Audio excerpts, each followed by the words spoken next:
Las opiniones de nuestros invitados no representan las del Club Polaris. Respetamos todos los puntos de vista. Ignition sequence start. 6, 5, 4, 3, 2, 1, 0. Anda la Osa, el podcast astronómico de Club Polaris, desde la Tierra de la gente buena para el universo. Hola, ¿qué tal? Muy buenos días, tardes o noches. Tengan todos y todas ustedes bienvenidos, bienvenidas a estos podcasts Anda la Osa con el Club Polaris. Y bueno, después de un largo tiempo, muy largo tiempo, nos volvemos a conectar de nuevo con ustedes, con la audiencia. Gracias por la espera. Hemos tenido bastantes actividades, hemos tenido pues muchos contratiempos también, hay que decirlo, no vamos a decir que no. Pero bueno, aquí estamos trabajando para ustedes y haciendo lo posible por llevarles contenido de calidad. En esta ocasión, pues no podemos estar presentes los tres por diferentes circunstancias, pero estamos conectados en línea para poderles llevar a ustedes un nuevo capítulo de este podcast. Y bueno, ya es costumbre aquí en el club, en Polaris y en el podcast, sobre todo, eh, pues siempre tener como la oportunidad, vaya, de dar las gracias y de poder siempre estar al pendiente de todo lo que sucede tanto con la audiencia como con la gente que está interesada en la astronomía. Se han tenido eventos en el Club de Astronomía y se han tenido también eventos en el Museo Descubre de Ciencia y Tecnología del Estado de Aguascalientes. Eh, el día de hoy tenemos ya la culminación del sistema solar, de la saga del sistema solar. Y bueno, pues me queda más que presentar a nuestros invitados y colaboradores. Ilse, buenos días, ¿cómo estás? Hola, buenos días. Al fin, a grabar este último capítulo que estaba súper embrujado, tengo que decirlo así, porque pues sí, como bien dice Lalo, pues son cosas que a veces uno no controla, pero ya al fin estamos aquí emocionados, siempre lo digo, estamos emocionados, son dos planetas interesantes y pues ya, pues ahora sí para terminar esta maravillosa saga del sistema solar. En los controles está Lalo. Hola, hoy no estoy controlando mucho, pero Y bueno, pues está divertido. nuestro invitado especial, que ya es técnicamente otro más del podcast. Sí. Julián, buenos días, ¿cómo estás? Bien, bien, buenos días. Pues sí, bueno, aunque yo estoy a lo mejor en desacuerdo con ustedes, no veo que eso sea el fin del sistema solar o de la saga del sistema solar, porque son los últimos planetas. Hasta Ujú. ahí yo diría yo, quedan más cosas en el sistema solar de las que platicar, sobre todo porque si nos escuchan allá en Flagstaff, Arizona, nos van a querer colgar. Pero bueno, eso es otro tema. Eh, pero hay más cosas y a mí me gustaría mucho, aunque hemos mencionado dos, tres cositas, de repente en el podcast, a lo mejor hablar de el sistema solar en conjunto también, porque y su historia y su evolución, que creo que podría merecer también un tema, eventualmente un capítulo completo también. Pero bueno, hoy estamos para hablar de los últimos planetas, eso sí, así que pues adelante. Gracias, Julian. Y bueno, pues ya, comencemos con esto, Julian. Se cree que son los últimos planetas porque no hemos Bueno, visto sí, más allá de eso, ¿no? También, ¿nos puedes es hablar un poco correcto. de esto? Bueno, entonces hablamos de hecho de los también primeros planetas que no se conocían desde la antigüedad, porque pues no son visibles a simple vista. Bueno, Urano técnicamente sí, aunque pues realmente pues nada más es un punto extremadamente tenue en el cielo, que tendríamos que tener el cielo más ideal del mundo y de la historia como para poder discernirlo. Así que pues bueno, fue descubierto hasta pues finales del siglo XVIII por William Herschel, famoso astrónomo que, o sea, ¿no? También usaba pues, de los telescopios más grandes que había en esa época. Ahora, de hecho, no por quitarle crédito a William Herschel, pero sí es un hecho. En observaciones de Galileo, se ha podido, que hacía mapeos de estrellas, obviamente desde el siglo XVII, aparece Urano como un punto, una estrella, él obviamente no supo que era un planeta, lo registró como una estrella en la constelación de Tauro. Entonces, técnicamente ya otros lo habían visto, pero no pudieron identificarlo como planeta, lo cual nos tenemos que regresar a lo mejor un poquito a qué diferencia entonces una estrella de un planeta. Bueno, aparte del hecho de que las estrellas brillan con luz propia y los planetas no, pero sobre todo en la bóveda celeste, pues un planeta va a estar moviéndose respecto de las estrellas, de las constelaciones, porque pues da vueltas al Sol en realidad, y mientras que, pues bueno, o sea, no, eso no se, es un movimiento diferente al que obviamente aparentemente vemos desde nuestro planeta por la traslación y rotación. Así que, pues bueno, fue Herschel el primero en darse cuenta que ese punto se iba moviendo lentamente porque pues Urano obviamente tiene un movimiento bastante lento alrededor del Sol. Hablamos de 84 años Ah, terrestres para dar una vuelta al Sol, una traslación. Así que pues tendremos pues cierta suerte si llegamos a cumplir un año de Urano, a final de cuentas, ¿no? ok. No va a haber cumpleaños. Digo, Que de está, hecho, hace poco se dice que se completó también una vuelta. No digo, pero a ver, ¿desde qué punto? O sea, Ujú. Buena eh, pregunta. eso fue más bien creo que del caso de Neptuno, desde su ok, descubrimiento, ya. más bien, o sea, hace como algunos años. De Urano, pues sí, ya han pasado varios, me imagino que es desde el punto que se descubrieron. De Plutón, obviamente, todavía no estamos ni siquiera a la mitad de una vuelta, pero entonces, pues sí, la verdad es que 84 años, pues no cumpliríamos mucho más que un año, los más longevos aquí, entre los seres humanos. Está un poquito por encima todavía de la esperanza de vida promedio. Así que, pues, así que, pues, cuando lleguen a 84, pues, sí, sí, es que llegan, pues, ya cumplí un año de Urano, ¿no? No, lo siento, la probabilidad está en contra para todos nosotros. Sí, no, pues sí. Estamos por debajo de la esperanza de vida promedio. Así que, bueno, Urano, la verdad es que obviamente decidimos hacer un paquete, el día de hoy de dos planetas por uno, porque los dos se parecen muchísimo en muchos aspectos. Y vamos a hablar seguramente de los puntos en común que tienen los dos y de las diferencias también. A final de cuentas, es difícil llevar uno sin el otro, pero bueno, empezando con Urano, y bueno, el descubrimiento fue de esa manera, fue de manera observacional, a final de cuentas. Así que, pues fue ya hace, pues vamos por 240 años más o menos, por ahí cerca. Entonces, que son como 3 vueltas, creo, a lo Ujú. mejor de Urano, algo así, bueno, un poquito menos. Pero, en fin.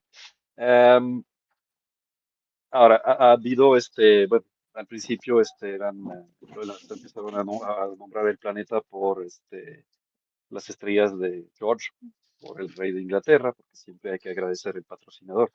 La ciencia en aquel tiempo, con mayor razón más que hoy en día, pues tiene que ser financiada y tiene patrocinadores y obviamente, pues, bueno, las monarquías de Europa en aquel tiempo, pues eran las principales proveedoras de fondos para realizar esos estudios, así que bueno, ahora, de hecho, bueno, desconozco, sería cuestión de investigar, pero sabemos que también la hermana de William Herschel, Caroline Herschel, este, ayudó mucho, aunque obviamente, pues en aquel tiempo las mujeres no tenían precisamente acceso a la misma educación que los hombres. Pero pues básicamente estaba pegada todo el tiempo ahí con William, y, pues, muchos de los descubrimientos de William también tienen mucho que ver con Caroline, ¿no? Entonces, nada más para no olvidarla en ese sentido, que bueno, no sé qué tanto papel haya tenido en el descubrimiento de Urano, pero podemos sospechar que sí, ¿no? No, Em, pues, disculpa que te interrumpa, Yulín. Creo que fue la primera mujer que sí, le pagaron por hacer astronomía. sí, Entonces, hoy que es exactamente, el Ok. 8M, la pues sí es primera muy profesional. importante Ajá, justo estaba mencionarlo. pensando así como, Sí, mira, qué coincidencia. sí. La primerita, la primera que le pagaron por observar las estrellas. Y Qué pues sí, timing. sí tiene su Exacto, mérito. Sí, la verdad, pues claro que sí. Ya, y creo que ya todo. efectivamente. Ahora, entonces, bueno, ya después, ya efectivamente, después de llamarlo por un tiempo, la estrella de George, pues ya regresaron a la tradición de poner nombres de dioses romanos. Y en ese caso, pues faltaba el dios del cielo, Uranos, para los griegos, que, pues bueno, por el aspecto azul pálido de de Urano, pues obviamente le quedaba bastante bien el nombre, ¿no? Al final de cuentas. Y ahora, bueno, ese color azul que mencionas, según lo que investigué, es por el metano. ¿Cuál es la composición del planeta, Julián? Bueno, como hay digamos, la atmósfera de esos planetas, bueno, y ahí en este caso voy a agrupar ya Neptuno también, al menos para hablar de esa característica, porque es algo muy en común. Eh, la parte principal de la atmósfera es hidrógeno y helio, al igual que Júpiter y Saturno. Pero esos gases no tienen color, entonces lo que realmente en la parte superior de la atmósfera hace que ambos se vean de color azul es por el metano, efectivamente, que tiende a absorber la parte roja del espectro y entonces nos deja pues un azul pues, celeste como lo vemos ahí. Ahora, quiero romper ahí un mito porque es algo que desgraciadamente desde las Voyager nos persigue y que hay que aclarar. Siempre nos muestran en las imágenes, en todos los libros, Urano como azul pálido y Neptuno como azul fuerte, azul más como rey. En realidad es porque prácticamente Neptuno estando bastante más lejos del Sol que Urano, pues recibe menos luz y entonces en realidad no ajustaron los parámetros de la cámara para tener realmente una exposición que equivaldría, ¿no? Entonces, en realidad, las imágenes más recientes de observatorios terrestres se ha podido ver que en realidad los dos tienen prácticamente el mismo tono de azul, debido justamente a la presencia de metano en su atmósfera que absorbe la radiación roja. Entonces, hay que quitarnos un poquito de la mente porque ha estado presente durante como 40 y tantos años en los libros de texto esa diferencia de Urano azul pálido y Neptuno azul rey. Los dos tienen básicamente el mismo color azul. Ok. Pues sí, Y ya sus 40 lunas, porque años, también tiene sí. una cantidad considerable, ¿no? De lunas. Pues menos que Júpiter y Saturno, desde luego que son casi, bueno, Saturno es el que hoy en día ya ni le paramos, es arriba de 200 lunas. Ay, Ya. Pero pues sí hay lunas, desde luego. Una cosa curiosa, y ahí le va a gustar ese dato a Ilse, aunque seguramente ya lo sabe, las lunas de Urano tienen nombres de personajes de las obras de Alexander Pope y de Shakespeare. Obviamente, pues por haber sido descubierto el planeta por un inglés, bueno, de origen alemán, pero un inglés, William Herschel. Así que, pues bueno, en este caso, pues van a encontrar, de hecho, creo que son nada más nombres de mujeres, ¿no? Ujú, Julieta, Cordelia, Miranda, ujú. distintas personas. Bueno, no todas, Oberón y ahí se me fue uno. Este, Ah, bueno, ¿Mimas? hay otra No, luna que creo que es hombre. no, La Mimas misma no, es de Saturno. es de Saturno. ujú. Es Titania, Oberón, está Ariel, pero no creo que Ariel sí es mujer, etcétera. Yo Pero conozco bueno, un esas Ariel son hombre. las lunas pues sí, O sea, imagínense, por no ejemplo, que sé, Urano puede hubiera ser, no sido. sé. Ay, perdón que interrumpa. Imagínense que Urano hubiera sido descubierto por un español. Tendría nombres como Dulcinea si nos hubiéramos ido con Dulcinea Cervantes. del Toboso. Sancho, Quijote. Quijote. Está interesante, ¿no? O sea, ¿Cómo se llamaba el caballo? Sí, es, sí, sí. ay, no me acuerdo, pero Rocinante, algo sí, así. o sea, tendría nombres en la literatura Rocinante. española. Ajá, entonces Rocinante. Se estaría me muy la luna bonito, ¿no? Sancho, no, bueno. La luna O sea, Sancho Bueno, Panza. suena muy feo. No, y luego sí, aparte desde creo que luego no es Rocinante. Urano también tiene una característica muy especial, ahorita mencionas la atmósfera, pero también que Urano está como de lado, o sea, que son 90 Sí. grados. Am, Dicen que fue por un impacto en la formación del sistema solar, donde otro planeta, un protoplaneta, chocó con él y la dio. Ujú. Entonces, ahora sus polos son como bueno, están dando al sol más que nada. Entonces, ¿nos puedes platicar un Sí. poquito de eso, Julián?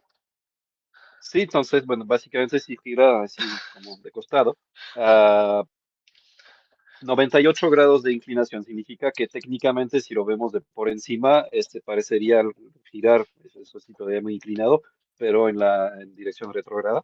Ujú, Entonces, efectivamente, la hipótesis más aceptada es que un impacto le dio a Urano, no sabemos realmente en qué momento de la historia, pero efectivamente pues se quedó ahí como todo enchuecado, vamos a decir. Eso hace que durante cerca de 21 años, que sería como una cuarta parte de la rotación de Urano, pues uno de los polos está mayormente, o uno de los hemisferios está mayormente hacia el Sol, y el otro está durante esos casi 21 años en la oscuridad.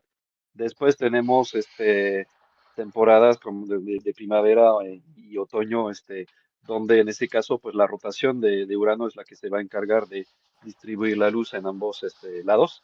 Eh, Urano da vueltas alrededor de su propio eje en alrededor de 17 horas, creo, si no me equivoco, eh, que es rápido, es más rápido que la Tierra a final de cuentas, pero en este caso pues vamos a tener como alrededor de 8 horas y medio de día, 8 horas y medio de noche para ambos hemisferios durante cerca de 21 años en esas primaveras. Después otros 21 años donde pues ahora sí es el hemisferio contrario que va a recibir la luz del sol y el que estaba en el sol 42 años antes pues está en la oscuridad. Y así entonces habría técnicamente, si pudiéramos vivir ahí en Urano, pues unas estaciones bastante extremas, ¿no? A final de cuentas. Como no 21 años realmente hay de una, invierno técnicamente, ¿no? Perdón.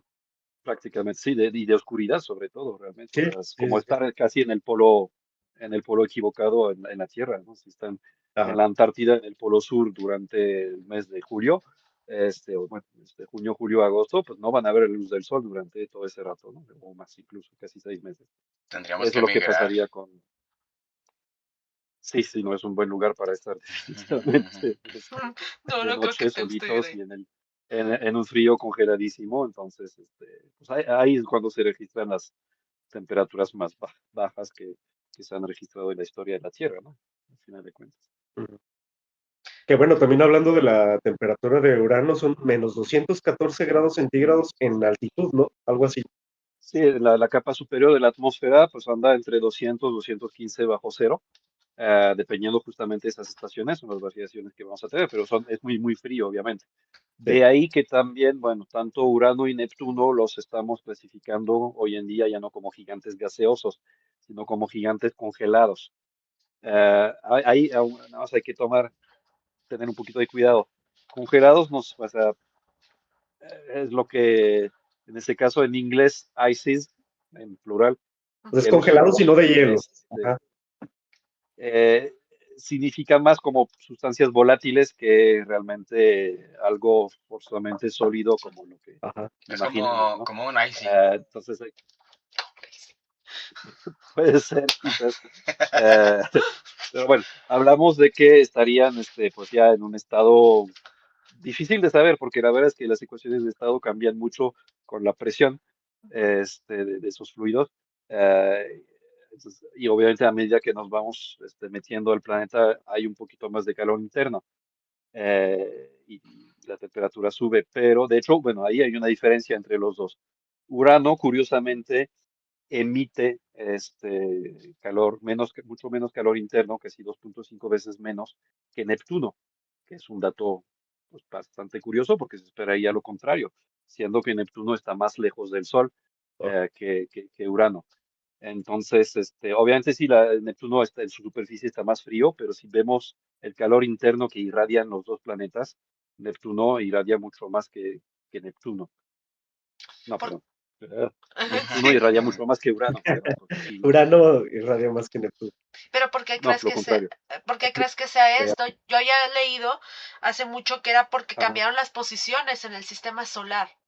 ¿Es por esto? Ese es un punto, es una posibilidad. Ujú, Hay un modelo que se llama modelo de Niza, por la Universidad de Niza en Francia, ujú. típicamente asociada también al Observatorio de Côte d'Azur, allá en Francia, que pues postula con base a simulaciones gravitacionales de las etapas tempranas del sistema solar que al momento de una resonancia entre Júpiter y Saturno, posiblemente, bueno, que lo que originó el gran bombardeo tardío, unos 600 millones de años después de la formación del sistema solar, eso empujó a Urano y Neptuno hacia afuera. Pero, de hecho, una de las simulaciones contempla que Urano y Neptuno inicialmente estaban en orden inverso, que Neptuno estaba más cerca del Sol y Urano Órale. más lejos, y a lo largo de esa, entre comillas, ese cambio, esa transformación que fue provocando el bombardeo tardío, porque pues Esos planetas fueron a empujar y a desestabilizar lo que era el disco disperso de objetos, lo que hoy en día conocemos como cinturón de Kuiper, provocando que muchos cometas y asteroides congelados impactaran pues, todos los planetas del sistema solar. Ah, entonces es posible, si eso se fuera a confirmar, si esa versión, vamos a decir, del modelo de NISA es correcta, podría explicarnos efectivamente el por qué Neptuno irradia más calor interno que Urano, porque en realidad pues estaba inicialmente más cerca del Sol y fue empujado para allá, ¿no? Es una posibilidad. Oh, está Ok. súper Ahora, curioso, sí. Sí, Lalo. sí, es bastante curioso. Desde 1986, que fue, bueno, que se investigó, ¿no? ¿Crees que tengamos la posibilidad de mandar sondas? Digo, se están mandando a las lunas de Júpiter, se están mandando a las lunas de Saturno. ¿Hay posibilidad de que se envíen o crees que no sea viable? Sí es viable, digo, no ha sido, creo que a lo mejor han sido un poquito dejados de lado, a final de cuentas, hasta el momento la única sonda que exploró tanto Urano como Neptuno en forma de sobrevuelo, es decir, pasaron, tomaron foto y siguieron su camino para fuera del sistema solar, fue la Voyager 2. De hecho, de algunas de esas lunas, tanto de Urano y de Neptuno, dependiendo de su velocidad de rotación propia, tenemos imágenes nada más casi de un hemisferio de esas lunas, ¿no? En este caso, bueno, hay una que a mí me gusta siempre mencionar de Urano. No es la más grande, pero es como la más curiosa, digamos, de aspecto. La verdad es que si vemos imágenes de las lunas de Urano, no son particularmente emocionantes, pues es mucho cráter. Es el aspecto típico de una luna, vamos a decir, que una superficie muy antigua, excepto una, Miranda. Miranda es una luna chiquita, no tiene de hecho ni siquiera una forma esférica, pero tiene un aspecto muy curioso, donde sí vemos algunos cráteres, pero también unas estrías, como si hubieran estado rascando la superficie de Miranda o estirándola como una masa ahí de dulce que se fuera a solidificar. Eso es típicamente lo que esperamos de una luna reconstruida, es decir, que se formó no inicialmente con Urano, sino de la recombinación de escombros después de un impacto fuerte. Mm, Quién sabe si esté asociado con el que le dio a Urano, quizás, no lo sabemos. Eh, de hecho, está el risco más alto en Miranda, el risco más alto del sistema solar, que mide, creo, más de 15 kilómetros de altura. Eh, y ahí, bueno, a mí me gustaba cuando daba clases en la prepa de física y veía esos temas de la física de Newton. Les daba lo que es la aceleración de la gravedad de Miranda, que es diminuta, obviamente, comparada con la de la Tierra. Si la Tierra, bueno, es un G, en Miranda es como 0.003 G, es decir, es como 0.3, sí, no, es 0.3% de la gravedad terrestre. Si pesan, si tienen un peso que equivale a una masa de 100 kilos aquí en la Tierra, no van a sentir que pesan 100 kilos en Miranda, o sea, se sentirían como si fueran 300 gramos. Mándenme Órale. para allá, por O favor. sea, quiere decir que nacimos en el planeta equivocado. O sea, allá seríamos súper. Ahí es un poco, ahí es un poco extremo, quizás. Sí, Yo estaría en peso 300 negativo. gramos tendríamos problemas. Y sí. los ponía a calcular a mis alumnos cuánto tardaría un astronauta que se tirara por ese enorme risco en caer hasta el fondo, siendo que son 15 kilómetros de caída. Ujú. Obviamente es una caída lenta por esa baja aceleración de la gravedad. Tardarían, creo, cerca de 20 minutos, o sea que tienen mucho tiempo para ver desfilar su vida ante sus ojos Sí. antes de llegar al fondo, porque sí, digo, sería lo único que harían en la medida que, aunque sea una aceleración muy pequeña, después de 20 minutos cayendo a esa baja aceleración, aún así llegan a velocidades terminales que pues, no son compatibles con sobrevivir. Si te alcanzas a Terminan lastimar las como trepando rodillas. un pollo. Órale. Sí, pero sería relativamente fácil con poquita propulsión, si llevan el jetpack, pues ir amortiguando la caída regularmente y sobrevivir a esa caída, ¿no? Pero Órale. bueno, es un dato interesante ahí de Miranda que a mí siempre me gusta aprovechar para que nos hagamos una idea de que la gravedad pues sí puede ser muy diferente en objetos mucho más pequeños que la Tierra, ¿no? No, y aparte mencionamos que en 1986 la Voyager 2 sobrevoló Urano, pero también hizo descubrimientos. Uno de estos fue que, pues, está inclinado, y otro, sí que está de lado, y otro que descubrió 10 anillos. Entonces, Ujú. uno se queda con la idea de que Saturno es el único que, pues, sus anillos son muy visibles, y se queda con la idea de que es el único planeta que tiene anillos, cuando en realidad desde Júpiter hasta Neptuno tienen anillos. ¿Nos puedes platicar un poquito del Sí. sistema de anillos de Urano? Es, bueno, obviamente mucho más oscuro, pequeño y menos llamativo que los de Saturno. Por eso realmente en los telescopios no los van a ver. Ujú, Pues han descubierto básicamente cuando Urano pasa delante de una estrella, eh, y ahí pues se ve que la estrella va bajando su brillo ujú, sucesivamente por cada anillo que pasa adelante. ujú, De esa manera se pudieron contar. Hablamos, bueno, al principio se habían detectado 9, hoy en día son 11, que es un poquito más fina la medición. Pero no es material principalmente reflejante como Saturno, que es principalmente hielo, ujú. lo que encontramos ahí alrededor de Saturno, sino que ahí es algo pues más, probablemente más rocoso, que no refleja tanta luz, entonces son mucho más oscuros efectivamente que los anillos de Saturno. Neptuno también tiene un par de anillos delgadísimos, también muy tenues, muy difíciles de ver. De la misma manera se detectaron, pero también tienen anillos y bueno, creo que los que realmente más difícil, más trabajo cuesta ver son los de Júpiter, realmente son extremadamente difusos, ah, prácticamente nada más en infrarrojo es como se pueden detectar, así que pues apenas si los podemos realmente mencionar, Ujú. pero pues sí, Urano y Neptuno tienen anillos no tan llamativos como Saturno, pero tienen.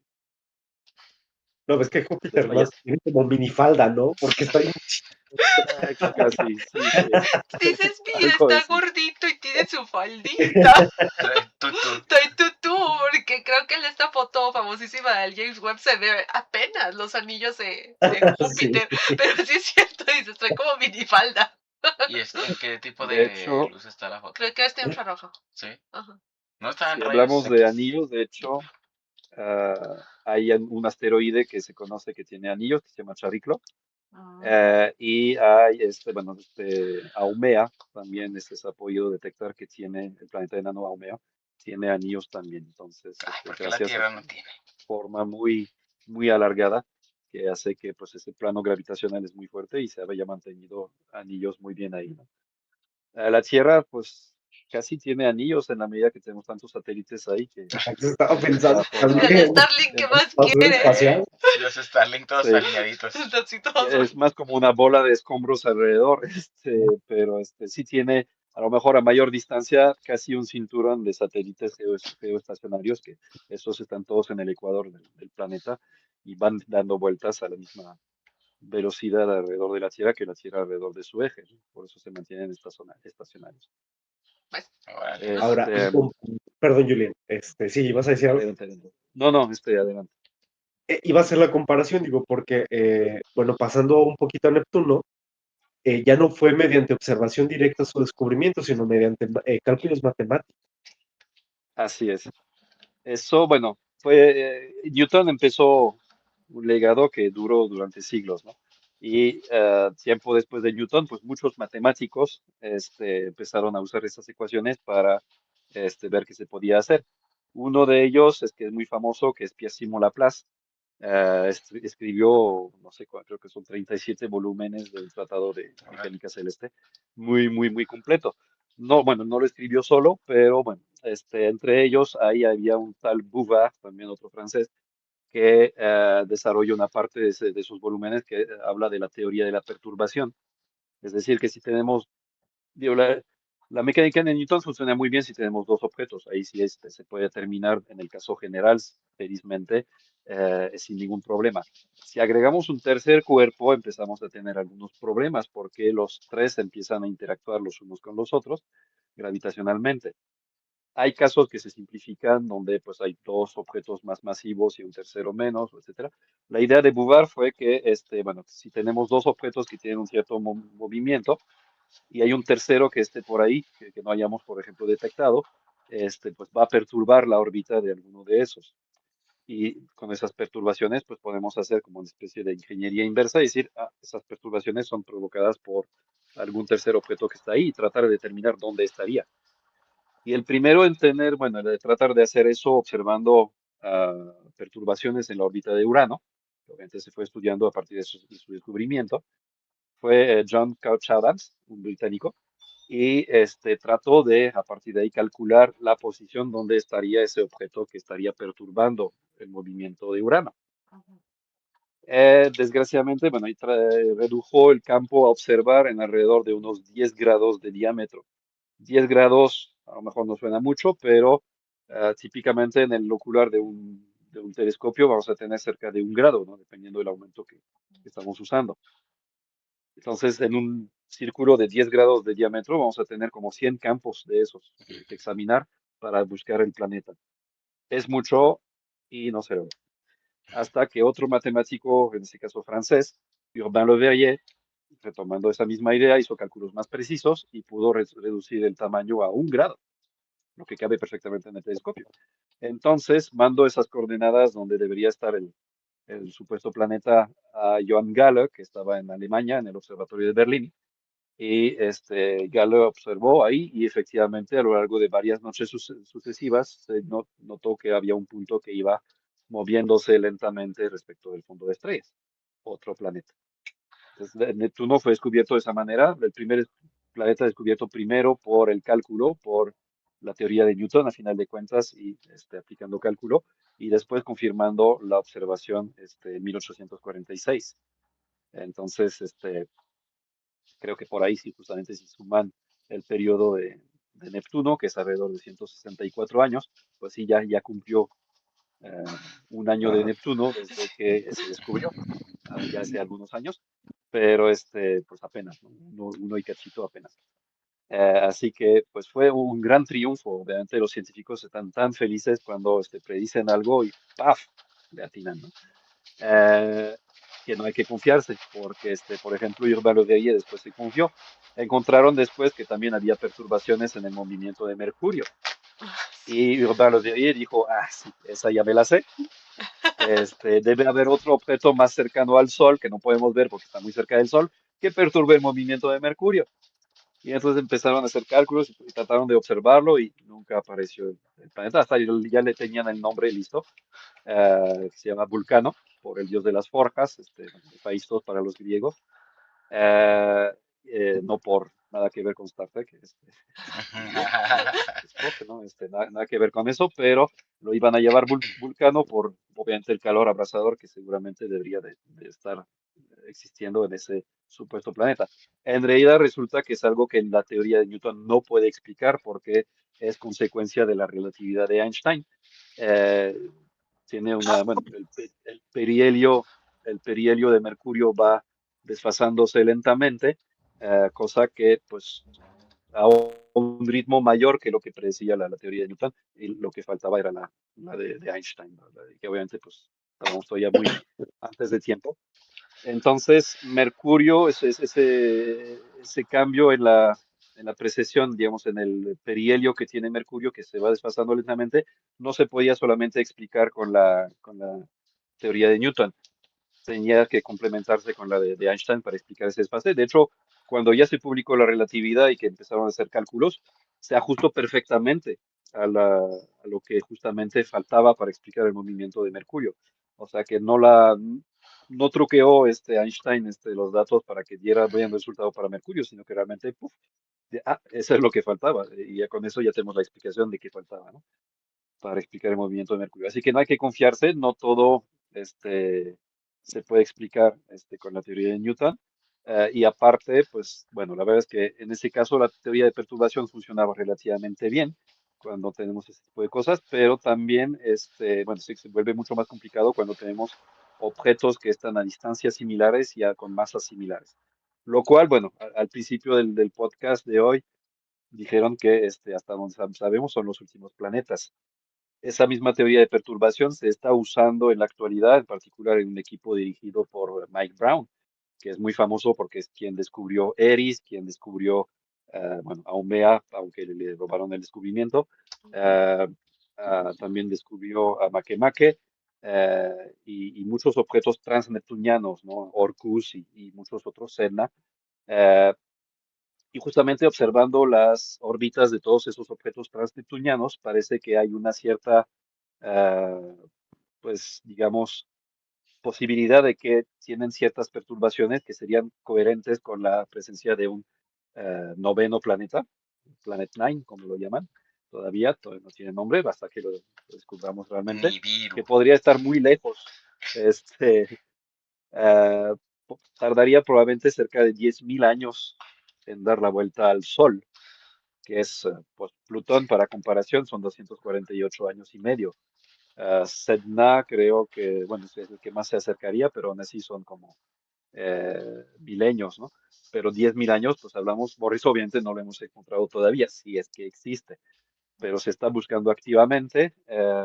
Habrá que ver si en algún momento, pues Mike Brown, se erige como el nuevo Urbain Le Verrier, que pues, permita descubrir ese planeta extra en el sistema solar, pero uno muy, muy alejado, muy diferente en ese sentido, ¿no? Que se estima que podría tener como 10 veces la masa de la Tierra, que es un poquito menos que Urano y Neptuno, que de hecho, bueno, ahí no hablé de tamaños y masas, que hay que aclarar esa parte, regresando a Urano y Neptuno. Urano es entonces el tercer planeta más grande del sistema solar, pero el cuarto más masivo, porque en realidad Neptuno es más masivo, pero un poquito más pequeño. Significa que Neptuno es más denso en general. Ujú. Lo cual también quizás tenga que ver con esa misma idea de que inicialmente Neptuno estaba más cerca del Sol que Urano. Así que tiene cierta lógica eventualmente. Entonces, Urano está un poquito más hinchado, vamos a decirlo de esa manera, un poquito menos denso porque tiene menos masa, pero está más grande.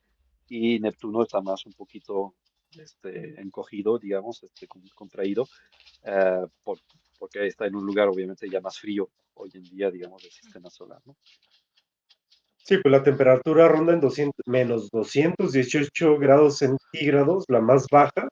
Y algo que me llamó mucho la atención, que tiene los vientos más fuertes del sistema solar, de 2000 kilómetros por hora. Ah, Sí hace aire Prácticamente. ahí. Que aquí la ropa se hace saca de bastante volada. aire. De Sí. De hecho, sería supersónico aquí en la Tierra, ¿no? Ah, Obviamente no es la misma densidad de aire, como es más denso la atmósfera, obviamente en Urano y Neptuno la velocidad del sonido es más elevada, entonces no son vientos supersónicos, que no se podría, pues se perdería demasiada energía en ese sentido, pero por eso podemos llegar a esas velocidades más elevadas, es porque la densidad de la atmósfera es mayor en Urano y Neptuno que aquí. De hecho, bueno, el aspecto de la atmósfera de Urano es muy, muy liso, entre comillas, quizás me atrevería a decir algo aburrido, porque no se ve nada más que puro azul. Ujú. Neptuno tiene sí algunas tormentas visibles, alguna que llaman la Gran Mancha Oscura, color azul un poquito Oscuro. más oscuro, donde ahí llegan justamente esos vientos a esas velocidades tremendas, ¿no?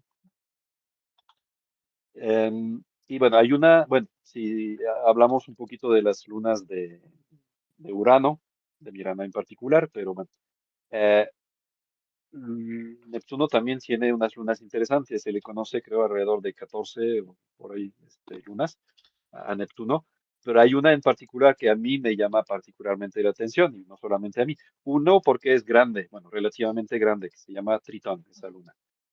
Tritón es más grande que Plutón, por ejemplo. Ujú. eh, Como unos 400 kilómetros más en diámetro, más o menos. Es una luna más grande que un planeta enano también, que el planeta enano más grande. Y sobre todo, lo más, bueno, es un lugar súper frío, una superficie totalmente congelada, muy, muy reflejante. La temperatura por allá baja hasta 230 grados bajo cero. Y si hablamos entonces justamente de cosas volátiles que estén ahí, hay unos penachos negros que se ven en las imágenes de la Voyager 2, que salen de algunos como poros de Tritón, que es nitrógeno, que es líquido debajo de esa superficie que brota en geysers ahí en la tenue atmósfera de Tritón y arrastrado en esa tenue atmósfera y pues ese nitrógeno se ve así de color un poquito oscuro porque se va pues ahora sí hirviendo estaba líquido debajo de la superficie, sale donde no hay casi presión atmosférica, entonces se va evaporando y volviendo a formar parte de esa misma atmósfera. Pero eso no es lo más sorprendente de Tritón. Lo más sorprendente de Tritón es si ven el sistema de Neptuno por encima Ujú. y le dan play, entre comillas, que las lunas estén dando vueltas, Tritón va en sentido contrario, Órale. que no es, es como tomar la glorieta o la pista de NASCAR en sentido contrario, ¿no? Ujú. Suena muy peligroso, Ujú. pero lo hace. Ahora, no es algo forzosamente que no existe en el sistema solar. Hay muchas lunas más lejanas de Saturno o de Júpiter que dan también vueltas en sentido contrario, pero están en una distancia más grande y son cosas típicamente chiquitas, probablemente asteroides que fueron capturados por las gravedades de Júpiter y Saturno. Pero ahí hablamos de un objeto grande, Ujú. 2.700 kilómetros de diámetro y que pues, a una distancia donde pues, hay otras lunas más cerca y otras lunas más lejanas, pero está ahí, esa luna dando vueltas en sentido contrario. Eso que nos indica que es una luna que definitivamente no se formó junto con las lunas de Neptuno, que sí van en la dirección correcta, como creo que hay una que se llama Thalassa, creo, hay otra, Nereida, y demás. Eh, pero pues Tritón va en dirección contraria. Es un objeto que probablemente si lo hubiéramos descubierto antes de que fuera capturado por Neptuno, lo hubiéramos catalogado seguramente como planeta enano, Ujú. es más grande que Plutón, Ujú. pero pues fue capturado por la órbita para la gravedad de Neptuno, entonces se volvió un satélite de Neptuno, ¿no? Pero un satélite bastante extraño y curioso, ¿no? En ese sentido. Órale. Y entrando a los planetas, bueno, en el planeta enano que nos corresponde ahora Plutón, eh, ¿crees que sería importante volverlo a catalogar como un planeta? Me voy a hacer enemigos con eso, pero yo diría que no. ¿No? Creo que sí está en su lugar. Yo sí apoyo la idea de que pues, es un planeta enano, justamente por ese tipo de cosas, ¿no?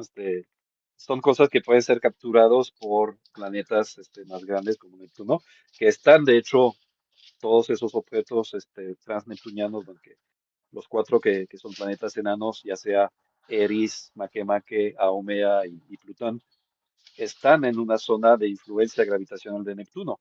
Tan es así que Plutón da exactamente dos vueltas por cada tres de Neptuno. Ujú. ¿Por qué? Porque Neptuno lo obliga a seguir esa resonancia. De hecho, no es el Mm. único que está en esa resonancia. Todos los plutinos, que se llaman así porque están en la misma categoría, en la misma resonancia, siguen ese mismo ritmo. Son objetos en general los demás más pequeños, porque Plutón es el prototipo y obviamente fue el primero descubierto. Fue más bien, pues bueno, cuando lo descubrimos, pues, ok, hay un nuevo planeta, ¿no? Ya después nos dimos, igual que con Ceres en el cinturón de asteroides, empezaron a descubrir más y más asteroides en la misma zona y dijeron, ok, no es un planeta, es otro más de sus objetos. Plutón es la misma cosa. Empezaron primero a descubrir eso y ya en los 90s, 2000 empezaron a encontrar un montón de otros objetos y dijeron, pues creo que Plutón tampoco era algo que deberíamos considerar como planeta Ujú. porque pues, ¿no? Entonces, se hizo esa nueva categoría por eso, ¿no? Como planeta enano, y creo que está en su justo lugar. Ujú. Enano. Suele decir, por ejemplo, Neil deGrasse Tyson, que es antes Plutón era el planeta más lejano, más pequeño, más excéntrico, más inclinado, etcétera. Era el recha del sistema solar. Hoy en día es el campeón de su categoría. Es el planeta enano más grande. Yo creo que está mejor ahí. Es un enano grande. Entonces, ajá, exacto. Es el menos enano, pues. A lo mejor, pero bueno, yo creo que está bien ahí en la medida que, pues creo que ese criterio, que es el tercero, que es el que diferencia planetas enanos de planetas como tal, eh, que es la dominancia orbital, es decir, haber despejado su órbita de objetos de tamaño similar, que luego los defensores de Plutón pues tienden a tergiversar un poquito en esa definición porque pues no la leen completa o hasta sus últimas consecuencias. No, y argumentando que Júpiter y Saturno tienen troyanos y entonces tampoco han despejado su órbita. Pero esos troyanos están ahí porque Júpiter y Saturno dicen que estén ahí Ujú. por su gravedad. Entonces, no, y aparte no son de tamaño similar, son diminutos. Ahí hablamos de que Plutón sí tiene, entre los plutinos hay objetos que superan los 1000 kilómetros. Entonces digo, no es despreciable. Y comparten la misma órbita que tiene Plutón. Entonces, es como muy, digamos, forzado desde mi punto de vista decir que Plutón tendría un estatus especial que lo distingue de esos otros objetos Ujú. que están ahí, ¿no? Entonces, yo pienso que es mejor tener esta nueva categoría, honestamente. Es mi opinión, es al Ah, parecer pues la de la mayoría de la Unión Astronómica Internacional. Yo sé que no es la de todos y que hay quien defiende Ya es que estuvo pues Plutón, manifestaciones de gente quejándose porque ya no era planeta. En Estados Unidos. En Estados No Unidos. vale. sobre todo en Estados Unidos, que obviamente se entiende. Bueno, hay un Había gente libro muy bueno que llorando. les recomiendo, hay dos libros muy buenos que les recomiendo sobre ese tema. Uno que se llama The Pluto Files, los expedientes Plutón, que es de Neil deGrasse Tyson, donde ahí justamente dice que, bueno, obviamente está el hecho de que bueno, esas reacciones, porque fue el único planeta que había descubierto un estadounidense, pero también, hasta la final de cuentas, termina llegando a la conclusión que el factor más fuerte fue que comparte el mismo nombre que el perro de Mickey, ¿no? Porque en inglés Plutón es Pluto. Y entonces, pues a lo mejor dice, o sea, imagínate los niños de Estados Unidos recitando los planetas, Mercury, Venus, los demás nombres, la verdad es que no suenan la campana, como dicen ellos, ¿no? Hasta que llegas a Pluto. ¡Oh, Pluto! Pues como el perro de Mickey. Entonces, pues bueno, Pues fue la a final de sugerencia de una cuentas, niña, ¿no? Ponerle nombre así. sí, Sí. fue una niña que le escribió, creo, una carta a Percival Lowell, que fue quien bueno, financió básicamente, investigaciones de Tombaugh, que descubrió Plutón. No me acuerdo el nombre de la niña, pero sí escribió eso y sugirió entonces el dios griego no, romano, perdón, del inframundo, que es Hades para los griegos, eh, y se quedó. Y de hecho le gustó mucho, bueno, a lo mejor no sé si lo hizo conscientemente la niña o no, pero le dio a su ego a Percival Lowell, ¿no? Porque básicamente el símbolo, de hecho, es una P con una barrita abajo que es PL, ¿no? Ah, Que sí. son las iniciales de Percival Lowell. ajá. Entonces, Plutón, Percival Lowell, pues Le encantó. probablemente estaba muy feliz que empezara con las dos primeras letras que son sus iniciales, ¿no? Sí. Son cosas. Pero bueno, Luego le desinflaron el ego. Yo quiero regresar un poquito al tema de Urano y Neptuno, porque la sonda Voyager 2 en 1989 sobrevuela Neptuno. Y aparte de descubrir ya que has mencionado las géiseres de Tritón, pues descubrió esta gran mancha oscura. Y creo, no recuerdo si también este es tema de anillos. ¿Nos puedes platicar un poquito? Porque, como Lalo lo mencionó, o sea, sería viable mandar más misiones porque con la sonda Voyager 2 descubrimos muchas cosas en nuestros planetas. A lo mejor como ujú. interés científico, ¿crees que tenga sentido enviar otra sonda a estos planetas? Eh, digo, a final de cuentas ya llevamos pues, tiempo que efectivamente no se manda ninguna. La Voyager 2 fue la única y ya bueno, llegó a Neptuno hasta 1990 después de 12 años de viaje, ¿no? Ujú, Ah, pues obviamente para empezar es un viaje largo, no es, ahí obviamente hay un tema que si quieres lanzar una misión así, tienes que hacer que aprueben que los resultados los va a cosechar otra administración definitivamente, Mm. ¿no? Tanto de la NASA como de Estados Unidos, ¿no? Entonces, eso ya desde ahí es un pequeño obstáculo, pero se puede, no se ha hecho. Tampoco llegamos tan rápido a Júpiter o a Saturno también. ujú, Aunque bueno, quién ha llegado, bueno, es otro tema. ujú, Pero obviamente como también esas mismas sondas, Pioneer o Voyager, dieron lunas muy interesantes, vamos a decir, en Júpiter y en Saturno, ujú, lunas potencialmente habitables, creo que el enfoque sí ha sido más en esa dirección. La verdad es que por interesantes que sean las de Urano y Neptuno, Tritón, por ejemplo, a mí me parece fascinante, pero no es una candidata para tener vida. Entonces, hay cierta cantidad de argumentos en contra. Sí había escuchado que se quería retomar otra misión que pudiera llegar a Urano o a Neptuno, hoy en día con los recortes de la NASA que incluso amenazan, por ejemplo, la misión Dragonfly que pretendía mandar a un helicóptero ahí en la única luna que tiene una atmósfera considerable, que es Titán, en Saturno, pues creo que se va a estar todavía postergando más, yo pienso. No, digo, creo que sí puede ser interesante. Son los planetas menos estudiados hasta la fecha, obviamente, por esa razón. Entonces, ah, es triste, pero efectivamente creo que el foco está puesto en otra parte hasta el momento. No, y aparte creo que para las Voyager aprovecharon alineación planetaria Sí, en que el sería 77, una ventaja. entonces sí, ahorita pues sí tendrían que esperar creo que 176 Es años. más complicado, sí Sí, es más entonces complicado sí. hacerlo. O al menos no tendrían la asistencia gravitatoria de los dos planetas, de Júpiter y Ujú, Saturno al mismo tiempo, sí. o no llegarían más que a uno, ¿no? A Ujú, Urano, a Neptuno. En ese caso creo que sí valdría la pena que en ese caso se pudiera calcular una trayectoria que no sea de ese sobrevuelo, que en ese caso ujú, se pudo aprovechar Urano y Neptuno casi a la vez, ujú, sino que pues se ponga en órbita de alguno de los dos, ¿no? ujú, Y pueda estudiar durante un tiempo más prolongado. ujú, Ah, o que sea una misión de bajo presupuesto, que fue la apuesta de Howard Stein, ujú. este es otro, eh, que, no, no era Howard, no, Stein, bueno, no me acuerdo el nombre, pero el que dirigió la misión New Horizons Ah, a sí, Plutón, Plutón. Ujú, lo hizo con un presupuesto muy bajo, y a ujú. eso le apostó, ¿no? Miren, o sea, va a tardar mucho, y demás, pero cuesta realmente poquito, Sí. láncenla. Y así se hizo, ¿no? Entonces, y se logró, a final de cuentas, se logró una cosa muy interesante.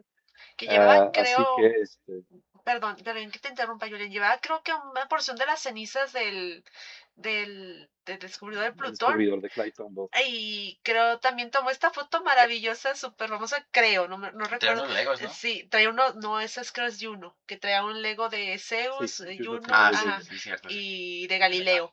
Pero creo que esta tomó la foto súper maravillosa de Plutón con el corazoncito. Ah, sí. Que entonces es Así lo es, que más conocemos, ¿no? efectivamente. El corazón de Plutón. Sí, Se bonito. Mm, entonces, pues podría ser a lo mejor una solución, a lo mejor para que pudiera, que sea una misión realmente de bajo costo, de bajo presupuesto. presupuesto. En ese caso, si bajo presupuesto no es muy compatible con quedarse en órbita sería a lo mejor otra vez un sobrevuelo como Plutón y como la Ujú. Voyager 2. Eh, para quedarnos en órbita, pues sí supone capacidad de hacer más maniobras, Ujú. frenar y demás. Entonces es un reto que sí significa mucho más presupuesto, que puede ser un gran obstáculo también. Y luego por eso la gente como que cree que son los planetas más aburridos, pero realmente pues se han estudiado muy, muy poco. Y pues si Es solo correcto. sobrevoló la Voyager 2, pues apenas si los hemos Pues sí, pero estudiado. también la aceleración que traía de Júpiter, pues no le permitía detenerse tanto Ah, no. tiempo. O sea, no, no es que, Definitivamente. O sea, realmente digo, no creo que sean planetas aburridos, sino que pues apenas si sabemos no es que algo. Júpiter pues los aventó hacia el eclíptica se llama, los aventó a zonas Ujú. diferentes, a las ambas ondas. Eh, Entonces la Voyager Sí, 2 nada más le alcanza a sobrevolar los dos o sea, las planetas. investigó porque sí. iba de pasada, como quien dice. Y mira lo que descubrió. Eh, Básicamente, Ajá, considerando también la tecnología actual, o sea, y aparte el despliegue de tecnología, Ujú, si llegamos a tener bases lunares y si llegamos a tener bases marcianas, pues es más probable, ¿no? sí. sí, sí, efectivamente. Por eso aunque Elon Musk se la quiere brincar para llegar a Marte directamente, creo que es importante, Ahora es imposible. así primero regresar a la Luna. Que digo, estamos a menos de un mes, probablemente, ahorita que se graba el podcast, Y viene del Artemis. lance Artemis 2. Sí, Ujú. quiere caminar Entonces, sin saber pues gatear. espérate. sí, pues es que, bueno, él quiere que salga mientras viva, obviamente, supongo, Ujú. siendo que lo financia él, ¿no? Sí. Pero pues la NASA sí tiene un plan más a largo plazo, que involucre seguramente también seguir colaborando con otras naciones, ¿no? De Europa, Canadá y demás, Japón, pero este, pues sí, sí, obviamente una vez que ya tengamos la capacidad de lanzar misiones desde la Luna en lugar de la Tierra, se abre un enorme panorama de lanzar muchas misiones a una fracción del costo, sobre todo. Y Sí, lo no malo hay que que nunca no olvidar nos también toca. los desarrollos chinos, o sea, Claro. incluso creo que ya hasta desarrollaron una universidad en la que específicamente están preparando personas para salir al espacio, literal. Pues van a pasos agigantados, efectivamente. Entonces, en Yo, algún momento pues, ¿Quién nos va a viera a estar los interesante. comunistas? no seas feo. Es que yo creo que estamos viviendo, como lo hemos mencionado en otros capítulos, una nueva carrera espacial, porque ahorita ya no estamos en miras a la luna. La luna va a ser como una base, pero estamos viendo más allá de. Entonces, para convertirnos en una especie interplanetaria, yo creo que ahorita más que nada, pues es carísimo, pero sí están viendo quién va a llegar primero.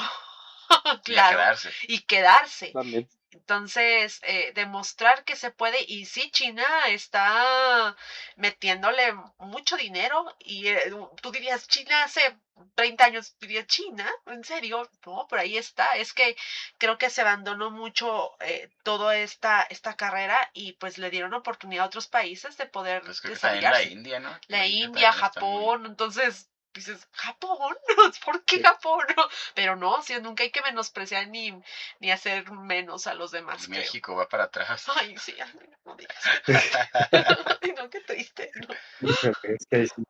¿Qué Y sí, de decimos? hecho, algo interesante aquí con esto, el otro día estaba viendo, creo que de NASA, que algo que les quedó bien aprendido fue que cuando llegaron los astronautas a la Luna, pues el regolito es un material complejo, ¿no? Y al volver a entrar al módulo lunar, este, empezó a flotar todo el regolito que traían en el traje porque se caían y las botas acumulaban, entonces eso puede generar bastantes problemas Sí. y ahora sí. superar ese tipo de problemas actualmente pues se ha tenido que hacer un desarrollo más grande. No me cuesta creer que sí podamos mandar sondas a Urano y a Neptuno. Sí van a tardar muchísimos años a lo mejor en tener que llegar, pero definitivamente no se descarta. Yo creo que no se descarta. No, no, está en suspenso porque efectivamente quizás hay otros intereses ahorita, eh, digo, como sí, a lo largo de los últimos 40 y tantos años. Pero pues sí, yo creo, o sea, interés siempre va a haber, ¿no? Es un planeta efectivamente muy, o son dos planetas más bien, muy poco estudiados. Entonces, obviamente, Ujú. hay cosas que seguramente vamos a aprender que no pudo captar la Voyager 2. Eh, a mí me sorprende cuando, por ejemplo, veo las imágenes de Tritón y eh, el detalle que tuvo la Voyager 2 al momento de sobrevolarlo fue excepcional para esa época, ¿no? Entonces, hablamos de tecnología de finales de los 70, ¿no? Ujú. Que llegó hasta el 1990 a Neptuno, pero la verdad es que tuvo mucho mérito en obtener las imágenes que, que ha podido obtener, ¿no? Yo quiero mencionar algo ahí súper rápido. Creo que se nota que soy fan de las Voyager. En 14 de febrero de 1990, Carl Sagan invoca una rueda de prensa donde orgullosamente muestra esta fotografía de la familia del sistema solar, que le llama el retrato familiar, y se ve el sol, no se ve ni Mercurio ni Marte, creo, pero se ven todos los planetas, se ve el sistema solar, es una composición de muchísimas fotos de las Voyager, y se ve estas imágenes de la Tierra. Ya toca el tema de la Tierra, está Júpiter, que es un poquito más claro, Saturno, Urano y Neptuno, que Neptuno se ve como, así como estirado, pero la Tierra es bien interesante porque se ve sobre un rayo de sol. Entonces, un puntito que él llama el punto azul pálido, que después escribió un libro sobre eso. Pero esta foto se me hace interesante porque terminaron a que esperaran que terminara, entre comillas, la misión principal de las ondas para poder publicar esta fotografía que le llamaron el retrato familiar. Entonces, ya está cuando tenían todo completo. Entonces, no sé si nos puedes platicar un poquito de eso, Julián. Híjole, bueno, es muy famoso la foto. En realidad, bueno, pareciera que efectivamente esta se alinea un poquito como color dorado, donde está el punto, el famoso punto azul pálido, ¿no? Que, pues en realidad, digo, si volteamos hacia hacia el cielo. Cualquier planeta, incluso Júpiter, que es el más grande, o Venus, que es el que llega a acercarse más, se sigue viendo como un punto, ¿no? Hasta que hubo telescopios, pudimos ver las fases de Venus, pudimos ver Júpiter como un disco. No alcanza la vista humana a ver más. Y eso que la cámara de Voyager sí tenía como más focal, obviamente, más magnificación que el ojo humano, pero aún así, bueno, vemos ese punto azul pálido, efectivamente, bueno, dice suspended in a sunbeam en el famoso monólogo del punto azul pálido, Sí. que es, y explica justamente que es un accidente óptico, ¿no? Es que justamente como hay un punto más brillante ahí, que es la Tierra, que brilla más que otras estrellas alrededor, pues crea esa reflexión dentro de los lentes porque obviamente tuvieron también que estirar probablemente mucho la imagen para que se alcance a ver y demás. Entonces, ahí se ve este puntito y por la proximidad del Sol, pues crea efectivamente ese efecto óptico que pareciera que dibuja la órbita de la Tierra, ¿no? Pero en realidad nada más es como simplemente un reflejo en los lentes de la cámara de la Voyager 2, ¿no? Básicamente. Pero es una Esa, imagen famosísima sí. y hermosa, No, muy bonita, sí, la verdad, que nos porque pone en están. nuestro lugar. Sí, sí, porque pues ni siquiera nos vemos, o sea, se ven los demás planetas, pero tienes que estar buscando la Tierra donde está. Entonces sí, sí quería hacer mención de esta famosa fotografía que pues ahora sí, hasta que se completó la misión principal de las Voyager pudimos tenerla. Pero- Y en cuanto o sea, las lunas, o sea, tenemos material suficiente como para decir, podemos hacer algo interesante en las lunas, es decir, tener material para alimentar cohetes también. ¿En cuáles lunas? ¿Pero Tanto de Neptuno Urano y como, Neptuno? ajá, sí, Pues son lunas bastante congeladas. Ahí pues podemos estar seguros que buena parte de los impactos que hayan caído ahí hayan sido de objetos que tenían un cierto contenido de hielo, de agua, porque estamos muy lejos del sistema solar, ¿no? Eran potenciales cometas que quizás no llegaron a adentrarse tanto en el sistema solar como para desarrollar una cola, pero sí impactaron primero alguna de esas lunas y entonces pues hay seguramente depósitos de hielo, quizás incluso el interior de alguna de esas lunas también tenga hielo en el manto. Entonces, no debería ser un gran problema si llegáramos allá a extraer ese hielo y usarlo como combustible para los cohetes. Al igual que en la luna terrestre, ahorita se está planeando que lleguen al polo sur de la luna, donde hay cráteres que nunca ven la luz del sol, donde se ha preservado el hielo también depositado por cometas hace probablemente bastantes millones de años. Pero ahí está mucho más, no tendríamos que buscar solamente los polos, en cualquier parte de la superficie de esas lunas que están pues muy frías, el hielo se habrá preservado bajo la superficie sin demasiado problema. ok. Bueno, Ilse, ¿algo que quieras agregar? sí, así súper rapidísimo. Sabemos del núcleo de Júpiter, del núcleo de Saturno, pero de los núcleos de Urano y Neptuno, ¿de qué están hechos? Porque yo me acuerdo de Júpiter, decían que estaba formado de hidrógeno metálico, sí, pero me Ok. imagino que los núcleos de Urano y Neptuno son más sólidos, ¿no? Creo que es rocoso, si Eh, no me Ok. Digo, de hecho también hay tanto en Júpiter como en Saturno ya se ha podido comprobar que hay núcleos metálicos y rocosos sólidos en el centro a temperaturas muy elevadas y a presiones Ujú, realmente equivoco. difíciles de dimensionar.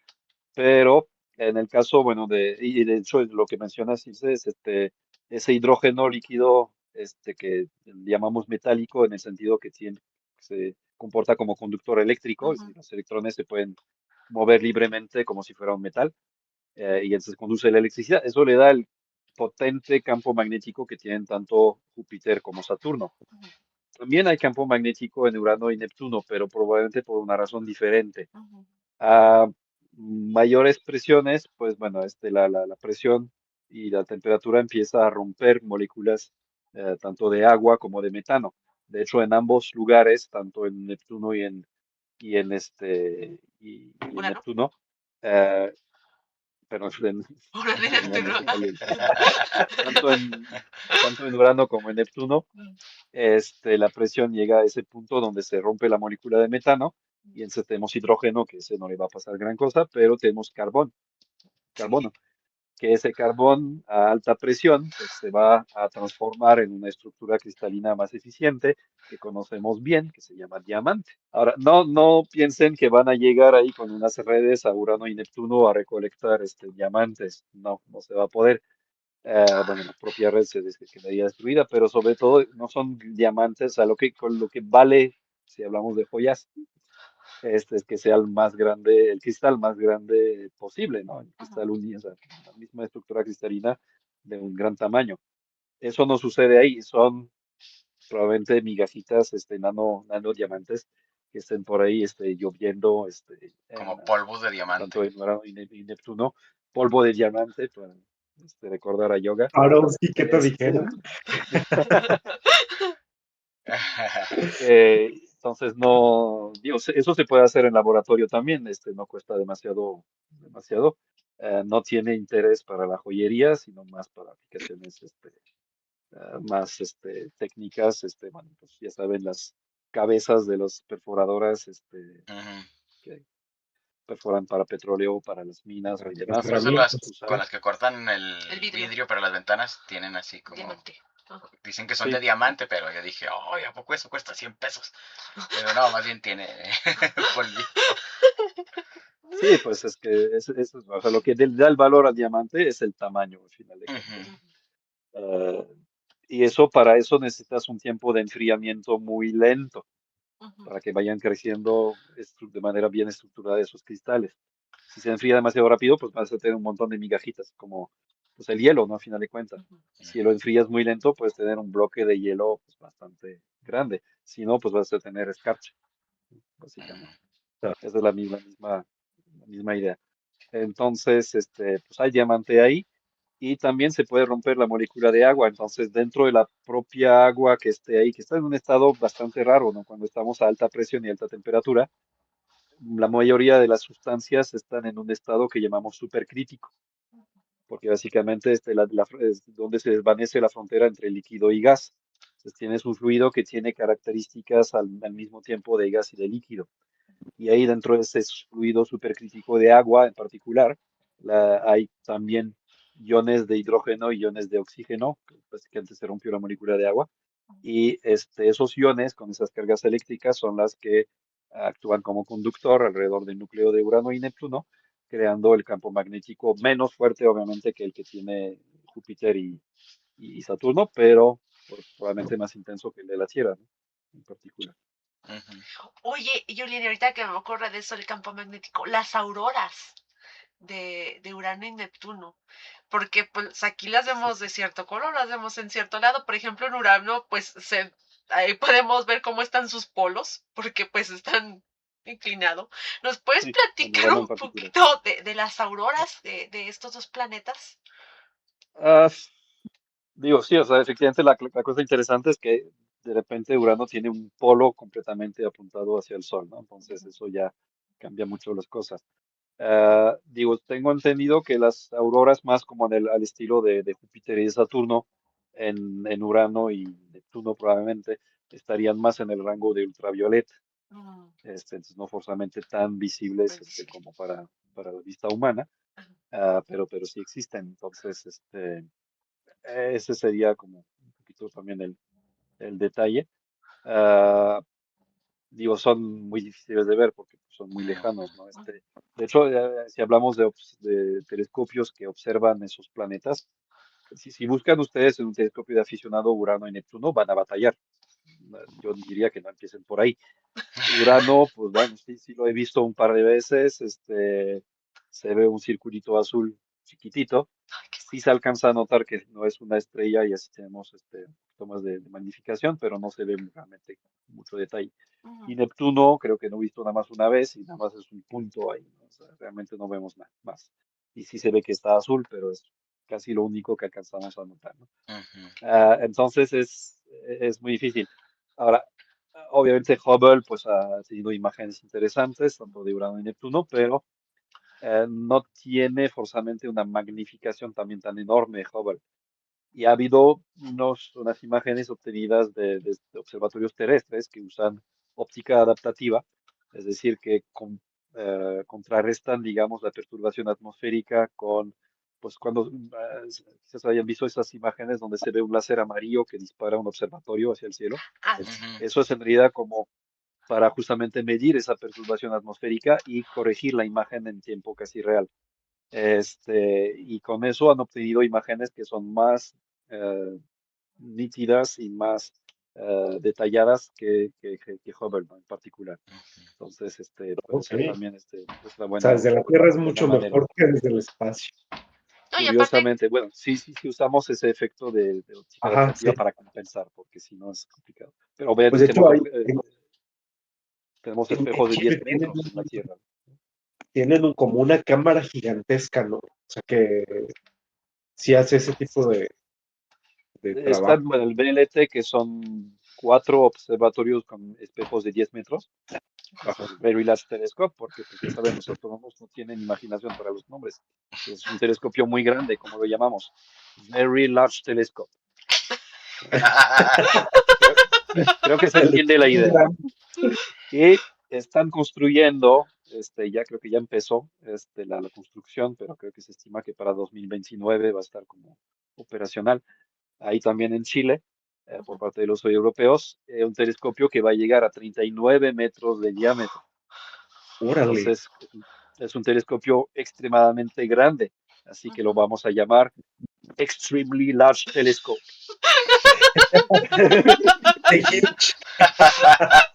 No, ay, no. ELT. No me puedo Así de imaginar otra creativos. cosa. No. Que quede bien claro. Sí. Ay, Todo el no. mundo entiende de qué se trata. Eso Sí, sí, sí, claro, queda súper creatividad clarísimo. cero, Sí, pero sí. creatividad cero, pero se entiende bien. Ay, no.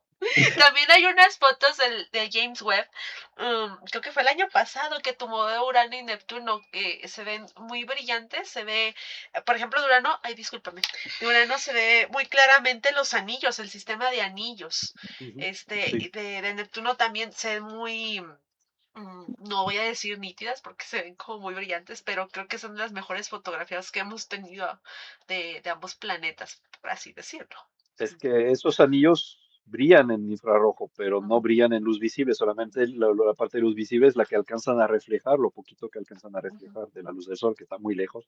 ujú. Entonces, Ajá. pero por su temperatura sí brillan en infrarrojo, entonces por eso sí se ve mejor. Tormentas también, bajo un poquito la niebla que puede estar en la parte superior de la atmósfera, destacan más el infrarrojo, gracias al James Webb también. Así son fotografías muy bonitas, la verdad, sí, sí sorprenden mucho. Sí. Sí, están muy James bonitas. Webb siempre ha tenido como esa parte de luego hasta romantizarlas, ¿no? O sea, como Ujú. que se ven muy, Sí, muy llamativas. no, pues, yo creo Sí, que pues para que a la gente le llame la atención, ¿verdad? Claro, porque pues sí, sí. tenemos la idea esta de las Voyager, de que se ven colores diferentes, Urano y Neptuno, que los distingues por el color y resulta que siempre no. Entonces, pero sí, sí es Sí. cierto lo que dice Lalo, sí son muy, romantiza mucho este lado Pues visual de los planetas. es que efectivamente, o sea, lo que dices, como para, ahora sí, public relations, ¿no? Ajá. Algunas imágenes, digo, si ves las que usan los científicos, no les importa nada si están ruidosas, si hay muchos artefactos y eso, no les importa. Ellos les sirve para trabajar. Ujú. Ajá. No van a hacer un esfuerzo para hacerlas estéticamente llamativas. Ujú. Pero obviamente ya cuando queremos justificar de por qué gastamos 10.000 millones de dólares en lanzar un telescopio más allá de la Luna, pues sí, ahí hay que hacer un esfuerzo para que la gente diga, ah, sí, qué padre, y entonces ahí sí podemos ya romantizarlas, decir, Sí, Ujú. qué qué bien. padrísimo, qué increíble. Sí, que luego lo usas de portada Pero de Facebook. que tú Ah, digas que los científicos usen esas imágenes, pues no. Realmente usan las que se ven ruidosas, feas, como si fuera cosas de videojuegos de los 80s, pero Ujú. pues bueno, eso es lo que les sirve. Sí, claro, sí, sí. Híjole, pero yo creo que tocamos mucho tema de Urano y Neptuno. ¿Quién diría que da para hablar Al final de Y tanto? cuentas. hasta se sacaron de encima a Plutón. Sí, vamos a algo. Bueno, pues hemos tenido un podcast, un capítulo muy interesante. No pensábamos que íbamos a tener información tan relevante con estos planetas que definitivamente nos dan para mucha información y para nada son aburridos, para nada son, eh, digo, a ver, se escuchan muy lejanos, pero al mismo tiempo, por la información que tenemos, se deben de estudiar más, ¿no? Y bueno, pues ya para cerrar, Ilse, ¿cuáles son tus conclusiones? Yo creo que sí, o sea, dejando costos y que todo esto que nos estamos enfocando, bueno, el gobierno norteamericano, la NASA, más que nada está enfocando en regresar a la Luna. Yo creo que sí vale la pena regresar a Urano y Neptuno. A lo mejor no ahorita, pero sí, si ahorita hablamos de temas súper interesantes, de descubrimientos que una sola sonda hizo entre 1986 y 1989, creo que vale la pena regresar para seguir descubriendo más cosas. O sea, más que nada por el tema científico, por el tema de conocer. Creo que sí vale la pena. Entonces, esa es mi conclusión. Y que no son del mismo color. Chale, pues, Ilse. Julian, tus conclusiones. Pues igual, creo que no hay que efectivamente menospreciar a Urano y Neptuno. A final de cuentas, son planetas que todavía siguen subestudiados comparado con el resto, por la distancia, obviamente. Hay seguramente mucho latente, ¿no? Que está esperando nuevos descubrimientos, nuevas imágenes, nuevas visitas en el futuro para saber más acerca de esos dos. Quizás en algún momento se pueda confirmar si fue realmente Neptuno inició más cerca del Sol que Urano y después cambiaron lugar, que sería pues bastante sorprendente, ¿no? Y porque tenemos siempre esa imagen también muy fija del sistema solar con el orden fijo de los planetas y posiblemente en la evolución del mismo ha habido muchos cambios, ¿no? O más de los que pensamos. Así que también tienen lunas interesantes. Tritón a mí me fascina en ese sentido, ahí en Neptuno, por ser ese mastodonte que va en sentido contrario, ¿no? Entonces, quién sabe cuánto se llevó también de lunas que estaban en la dirección correcta cuando llegó y arrasó con esas Sí. lunas que estuvieran ahí, ¿no? Quién sabe. Digo, les digo, es el equivalente de poner un Monster Truck en contra en una pista de NASCAR. En tercer anillo. Algo así. Algo así. ¿Eh? Yo y mis metáforas. Pero bueno, hay mucho que aprender acerca de. Tienen los dos, de hecho, o sea, sí, sí hay dos planetas que son más parecidos entre sí que el resto del sistema solar, son esos dos, definitivamente, en tamaño, en masa, en aspecto, en composición, en muchos aspectos, pero también tienen sus propias particularidades que son pues, bastante interesantes, ¿no? La inclinación de Urano, los vientos de Neptuno y su calor interno. Hay muchas cosas que resolver ahí que salen un poquito de lo que se esperaría. Entonces creo que pues da para más estudios adelante seguramente. Muy bien, muchas gracias, Julian. Lalo, si quieres concluir con algo. Pues igual, que como dije hace rato, la gente pues suele creer que son los más aburridos, pero pues son los menos estudiados y pues ojalá y nos toque vivir para pues sí, poder aprender un poco más de ellos, porque pues sí, ahorita las instituciones tienen otras prioridades y es entendible también, pero pues hay que alguien de repente mande una sondita nada más Se agradece. para echar un vistazo. Eso me gustaría verlo. Muy bien, muchas gracias, Lalo. Y bueno, pues sí, básicamente esperamos que se pueda estudiar más. A ver, de perdido, esperemos que completemos una órbita nosotros. Por Eh, favor. y, y ya que nos toque la órbita, pues de paso ver el cometa que, ¿cómo se llama? Que pasa cada 80 y tantos años también, o ciento y tantos años. 76, el Halley. El jale. Sí. Ajá, La última ajá. vez fue del 86. No, creo que ya no. 2061 regresa. No. No, ya. Imagínate. A lo O mejor ya no sea, estoy bueno, muy lúcido cuando venga. es que estamos en los 30 que ya nos pesan, imagínense. Bueno, pues ya, Ay, no, ya ya vale. es otro cantar, ¿no? Y bueno, pues sí, deberíamos de estudiar más estos planetas, definitivamente son muy interesantes. Las lunas hay que saber qué aprovechamiento se les puede dar. pero no nada más para la explotación por los bienes de los cohetes o de algunas empresas privadas, sino para la explotación de la propia ciencia, ¿no? Conocer más, inclusive saber hasta de los propios orígenes del universo mediante esos estudios, que son temas todavía más interesantes y que hasta nos da para proponer temas nuevos en la misma física por el tema de la compresión de los planetas, de la radiación, o sea, o hasta del campo electromagnético que pueden llegar a tener. La física es muy variable en estos temas y esperemos que las ondas ya especializadas lleguen pronto, que nos toque esto, y no hay que despegar el dedo del renglón, esperemos que se haga, esperemos que los científicos tengan la oportunidad de desarrollar algo interesante con eso, y sobre todo que el gobierno de los países que son pues líderes en desarrollo, en lugar de estar invirtiendo para temas bélicos, como ahorita se está dando lamentablemente, pues se invierta en temas científicos que propiamente nos lleven algo de provecho y no de destrucción. Y bueno, pues con esto me da gusto cerrar, volverme a lo mejor a poner en contacto con ustedes de manera remota, pero ya es otro capítulo más. Me da gusto, pese a estar enfermo, pero bueno, ese es otro tema. Gracias chicos, gracias por esta oportunidad. Mil gracias, Julián. Sabemos que estás ocupado en este momento y bueno, te agradecemos mucho el esfuerzo y el tiempo. Y con Te esto, agradezco. pues ya cerramos. Les doy las gracias por vernos, por escucharnos y recordarles que, como dijo San Juan Inés de la Cruz, no estudio por saber más, sino por ignorar menos. Esto es Anda la Osa Podcast. Muchas gracias por estar aquí, por escucharnos. Hasta la próxima. Gracias. Nos vemos. Nos vemos, gracias. Bye. Anda la Osa es una producción de Club de Astronomía Polaris en conjunto con el Museo Descubre de Ciencia y Tecnología. Muchas gracias por acompañarnos.